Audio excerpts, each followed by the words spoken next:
நம்ம தமிழ் ரசிகர்கள் வந்து உங்களுக்கு ஒரு சிறிய தகவலை உங்களுக்கு சொல்கிறேன் பாருங்களேன். எம்ஜிஆர் சிவாஜி எவ்வளோ பெரிய ஆள். நீங்கள் இப்போ பார்த்தீங்கன்னா ஜூபிட்டர் பிக்சர்ஸ் ஒரு கம்பெனி கேள்விப்பட்டிருப்பீங்க.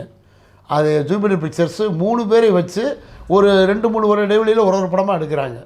அதாவது 57 பார்த்தீங்கன்னா ஜெமினி கணேசன் சாவுத்திரி வச்சு கற்புக்கரசின்னு ஒரு படம் எடுக்கிறாங்க.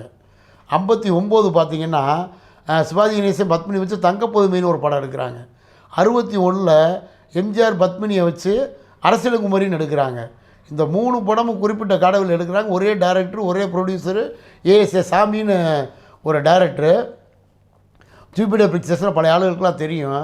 இந்த 3ல் விஞ்சி நின்று வசூல் பண்ண படம் அந்தந்த வருஷத்தில் எதுன்னு பார்த்தீங்கன்னா நம்பர் 1 நம்ம காதல் மணி ஜெமினி கணேசன் தாங்க. கற்புக்கரசி வசூல் பண்ண அளவுக்கு தங்கப்பதுமை வசூல் பண்ணலை.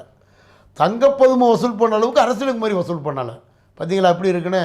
உங்கள் 2 பேரும் மிஞ்சி காதல் பண்ண நிற்கிறார் பாருங்க.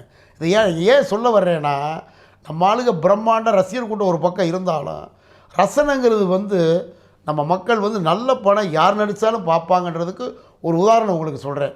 நம்ம என்ன நினைப்போம், 3 சொல்லணும்னா ஃபஸ்ட்டு யாருமே என்ன நினைப்பாங்கன்னா அரசியலங்குமரி தான் ஓடி இருக்கு அப்படிம்பாங்க.